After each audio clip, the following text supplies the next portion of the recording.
We're gonna find out really quick, is there a speed limiter on the new Type R?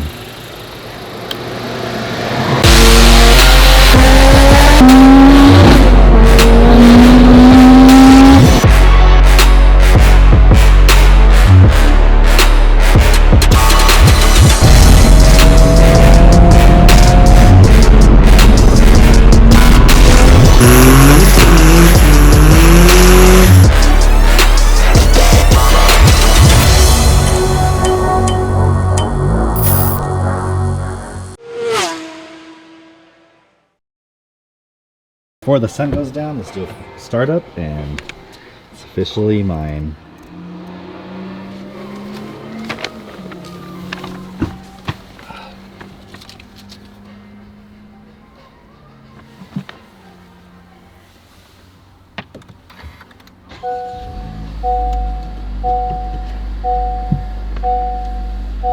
Sick.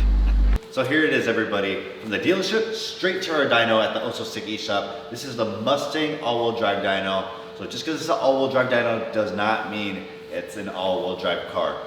We are driving this dyno as a two-wheel drive, but one of the advantages of having an all-wheel drive dyno is it allows us to simulate things like as if we were driving this car on the street. But for now, we're just gonna do a baseline / break in the motor and jump right to this project. I'm very excited to show all of you what we have in store for this. But as of now, I'm gonna give you guys everything step by step, just like we've done in the 10th gen in the past. But this time, instead of a 1.5 liter, we're gonna do the 2.0 and see just what we can do. So let's get started with some baselines and go from there. But if you saw what we did with the 10th gen Civic SI, which not only for the drag Civic, but also the time attack one that we would road race and take to like global time attack, then I'm very confident you guys will really enjoy what we will do with this one. It's gonna be something a little different, but well, just be sure to subscribe and make sure you follow everything that we do.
We are in Wilmington, California. This is a Dynapack.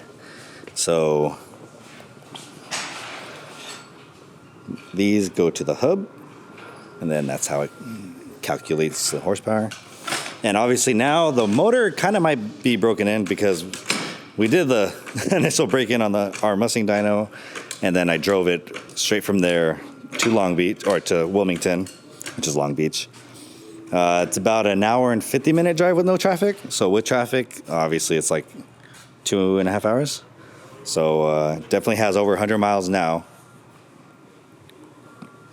And well, since Daniel stays living out here, he really didn't drive far. All right, so here at church, this is a 4,000, and this is a 6,000. It's a 4,000 and a 2,000 on the front. So it's like all-wheel drive setup.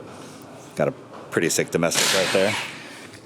But, Daniel, how excited are you that it's no longer a 1.5 project? I don't have to worry about the rods come out the bottom.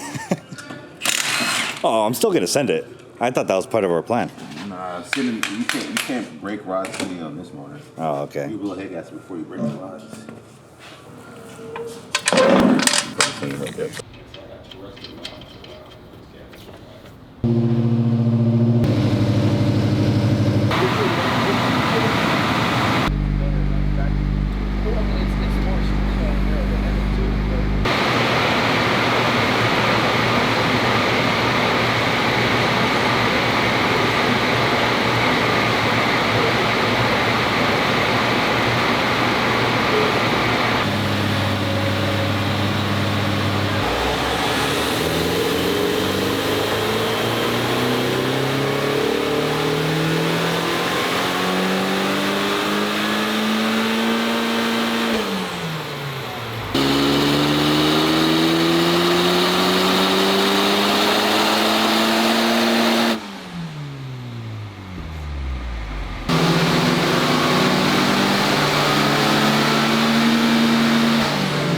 here versus Hemet, here we're at sea level, you know, in the tsunami zone. So basically here there's denser air compared to Hemet. Hemet is not as, the air is less dense.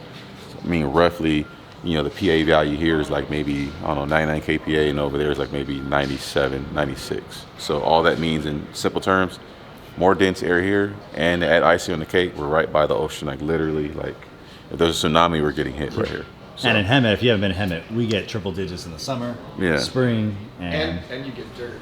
And we get dirt. Yeah, but in Hemet, it gets really cold too. So in the desert, it gets cold too.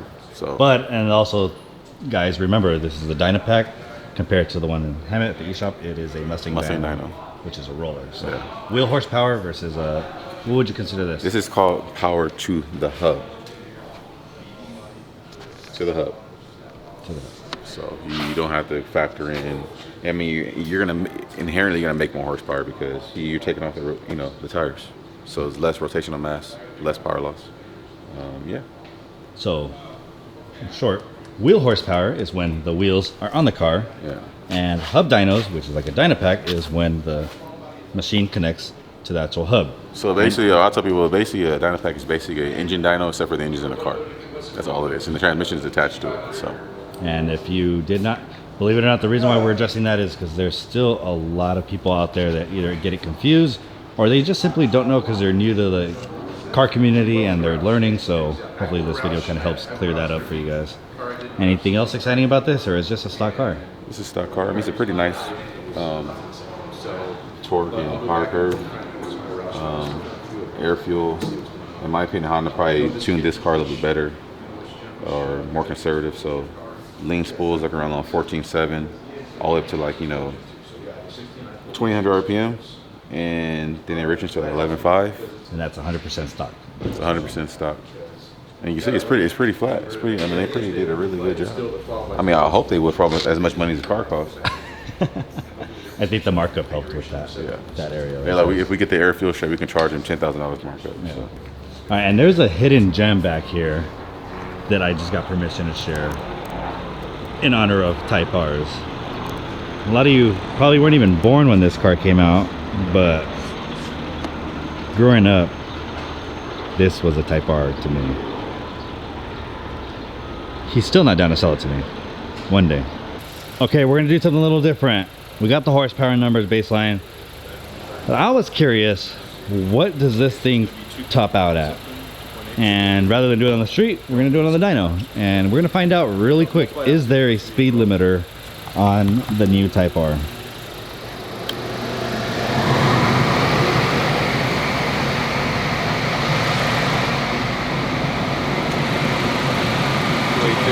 Okay, so reset these runs.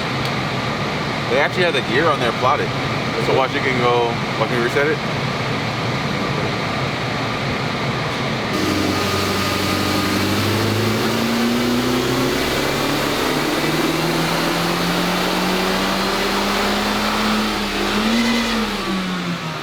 Oh, it's up 167. Yep. Well, actually, a little bit higher. It cut off at 171. Was it? I'm gonna do another one real quick. Watch. You're gonna blow it up again? Yeah. So see that. Go ahead.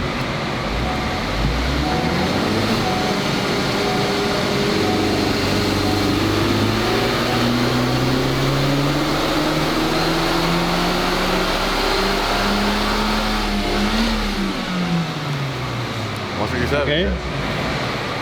So I said 160. Yeah. So there you guys go. If you guys are on the freeway trying to max out your car and you're trying to race a domestic or an older Honda with a laptop, you're not going to win at top speed. Nope. And guess what, guys? The car's still running, so don't worry. How many miles on it? See how many miles it has on it now? 123 miles. And we're still breaking it in. On to the next. About the truck. You just use your hand. I lied, you're right. Look at fellow FK8 owner telling me how these Type R things work. We have another turbo. More on that later.